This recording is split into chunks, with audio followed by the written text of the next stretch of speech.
Happy Wednesday, everybody. Welcome to the Brownwood Lions Coach Show here on KOXE. I am Derek Stuckley, along with Brownwood Lions head football coach, athletic director Sammy Burnett, and a special guest that we will introduce a little bit later. But we are one day away from heading down to glorious College Station for the 7-on-7 state tournament. So how you feeling, Coach? Hot. Well, that's good. We should be prepared for that when we go down there. Absolutely.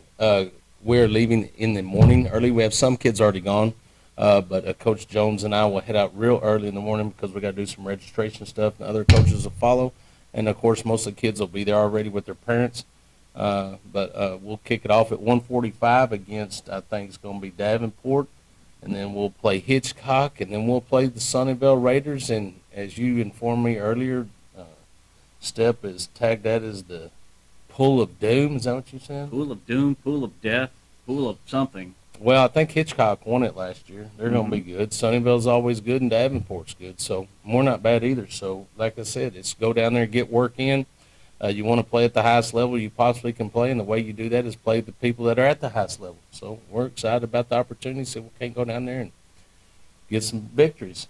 Well, from the time 7-on-7 started to where you are now, what have you liked the most that you've seen? I think the growth of the kids, the maturity of the kids, the way they handle adversity, the way they handle success, their expectation to go out there and play. I mean, we've played in several events since the first day the first tournament we went to where we had some adversity, and we talked about that on the radio show. I shared that with everybody, the growth of the kids, but now they expect to be successful. When they show up, they prepare properly.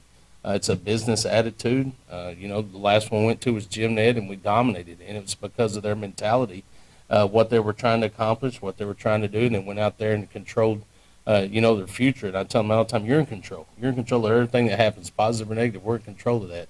Take ownership in it. Go prepare yourself properly, and go expect to be successful. And that's what they've done so far. And like I said, doesn't matter who we play. It's how we play. So go down there tomorrow and the next day and compete to the best of your ability. It's going to be hot. It's going to be hot for everybody. Control the things that you can control. Don't worry about the rest. Block them out and go be successful. So. All right. 7-on-7 is not the only football action we have this weekend. The linemen will be working Saturday. That's right. Saturday going to Hardin-Simmons and doing the state lineman challenge. Hopefully we'll have a full crew going to that. Our kids have been working hard. That's my favorite part of the whole team. They're the heartbeat of the team. We have a great group of guys that are leading each other the right direction. They're following each other. They have high expectations for each other, and it'll be exciting to watch them compete and just go out there and get after it and support each other. But that's the one. Those are the ones I love the most because they get the least amount of love and respect, but they're the reason why we're successful. So I'm excited to go see them compete against the best in their area. So after this weekend, what happens football-wise between now and the start of two-a-days? We'll just continue to get stronger, faster in strength and conditioning, try to be where we want to be when we enter July 31st and that first day. Don't want to be behind the 8 ball in conditioning. Got to be acclimated to the weather, so we'll continue to do our strength and conditioning.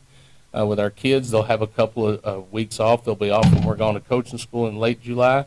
They'll be off the 4th of July week because we shut everything down for that. And so they'll have some time to rest and recover and enjoy some summer and then get back after it. But we're just trying to get ready for that kickoff on the 31st of July. Speaking of football, you had camp this week. Yes, we sure did. It was absolutely amazing. We have around 175, I think, kids that showed up from 8th grade, incoming 8th grade, all the way down to kindergarten. I loved every minute of it other than the heat. But, our coaches did a phenomenal job of organization, making sure that we're taking care of the little ones especially. We take care of all of them, but the little ones are the ones that need a little bit more love and care. And saw a lot of coaches walk around holding hands and leading some kids to the water. And Doc was out there in case we need anything. And we had no events. We had some kids that got hot and all that, but that's part of it. But it was phenomenal to see that many kids out. They were excited about what they did, and it's fun. It's rejuvenating for me to see those little kids go out there and have fun. And I did some hand-holding, too. I actually enjoyed that. So it was nice to see the younger ones out there, and it was a great opportunity for us to work with a good group of our junior high kids to try to give them some knowledge before they get into their 7th and 8th grade season. Right. And Of course, that's not the only camp going on. Got some more this week, some more next week. Yep, we got basketball. Boys basketball camp's going on right now. They finishing up tomorrow's their last day. Today was our last day because of 7-on-7, but soccer boys at Coggin are going. They'll be through tomorrow as well. So just camps rocking and rolling all summer long. All right. Well, let's shift gears a little bit and let you introduce your guest today. Yeah, as I stated before, I really worked really hard to have the opportunity to work with Chelsea. She comes from a coaching family, coaching background. A lot of people in this area know her father, Chuck, and has done a phenomenal job in his career. He's retired now, and he's doing some things that he wants to do. But I had an opportunity to talk to Chelsea and get to know her a little bit. It didn't take me long to talk to her and understand her passion and what she does and what she wants to do for kids, and the level that she wants to be at all the time in the programs that she's in charge of. So it didn't take me long to realize that we wanted her. It took us a little longer to get her, but we stayed, consistent, and where I had the opportunity, she prayed about it, and it's got to work for both. Just because it worked for us doesn't mean it works for her. But we're able to get her on board. She's already started cross country with the girls and boys, so I'm blessed to see her around. Happy to have her and look for great things from her and the girls as a head cross country coach and head girls track coach. So our new girls track coach and cross country coach, Chelsea Lipsy. Well, welcome and congratulations on the new job. Thank you. I guess first of all, some people may know. I know, of course, you graduated from Bangs. Yes, sir. Your dad was Coach Lipsy, the former football coach over there. First of all, just kind of talk about coming to Brownwood, why you decided to choose Brownwood. Well, I had some people, Coach Red and Coach Hortz, and some people contact me about it. Obviously, being from Bangs, I knew the tradition was rich here in Brownwood, and I was just kind of, like he said, prayed about it. It was I've enjoyed my time at Ballinger. I was there 7 years. I wasn't necessarily looking to leave, but just it all kind of fell into place, and I feel like this was the right decision for me right now, and I'm really excited about coming here and meeting everybody and getting going. Okay. Just kind of talk about your cross-country track programs and what you're going to bring. Well, sorry. I think that, as most people know, cross-country and track are tough. There's not a lot of, it takes, you got to be extremely mentally tough to be able to do it, and you got to show the kids that it's important to you. And like he said, coming from a coaching family, both of my parents are track coaches. I know that you've got to show those kids how much you love it, and if you pour your passion into it, then I think you're going to get even more out of them than what they think that they're capable of doing. So I'm excited to get here and get with the girls and see what they're capable of, how they're even capable of going further than what they've already been doing. Right. Coach, as you mentioned, at Ballinger for 7 years, so you're kind of used to building a program. Mm-hmm. Just kind of talk about that a little bit, building it from your first year in to where you hope to see it in the future. Yeah, I think that, being able to win district championships, and I know the district that they're in. I've kind of done a little bit of research. I know, it's tough coming from being at Ballinger. We had, the Walls and Jim Neds, and, you got to be your best all the time to be able to compete with those type of places, and it just makes you better. And I'm excited to get here and, see what we can do, hopefully get at the regional level and be able to make that next step at state. Cross country, I think a couple of years ago, they were really close to getting to state, the top 4 go. And so I think it's mainly those same girls. So they're capable of competing at that level. So I'm ready to get here and, kind of push them to make that our goal is to get to Round Rock and cross country and get as many as we can to Austin and track. Okay. Kind of on that note, I guess, what has to happen for them to take that next step and get to that next level? I think with cross country, it's a lot about, it's a huge team sport. You got to run for each other, and I think you've got to make it fun too.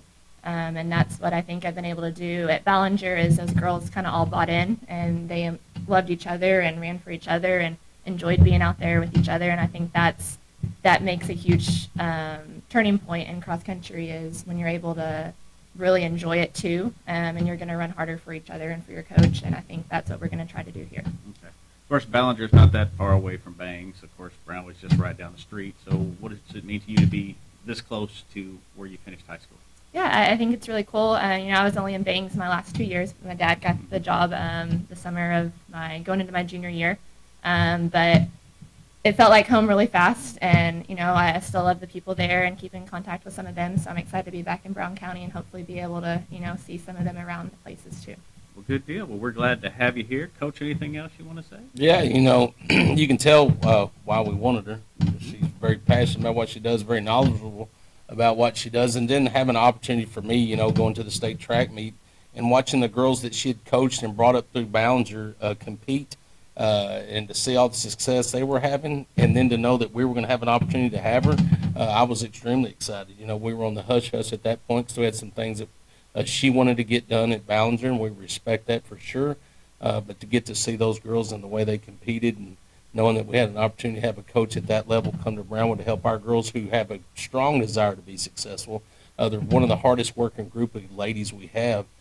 To know that we have a coach with that much knowledge to lead that program and also lead our girls track program is exciting for me. Yeah. Well, again, welcome to Brownwood. We're anxious to see what you do. Anything else you want to talk about, Coach Burnett? Well, we won't say anything about NASCAR since it's Wednesday and Stars guy hadn't done anything the last month, but my guy's still right up there in the top one or two. Most races, he's either first or he lets someone else win and he takes second. But other than that, I wanted to announce Corey Owen, who was a former coach of ours at Brownwood, took a leave of absence to go try another field and has decided that coaching is what he was called to do and wants to get back in the profession. Had an opportunity to rehire him at the junior high, and he's basically filling the spot that he had left vacated a year ago. So I'm glad to announce that we've hired Corey Owens to fill the junior high spot for our boys, and we're excited to have him back. All right, good deal. Anything else you want to mention today? Better thank those that make this show possible twice a week.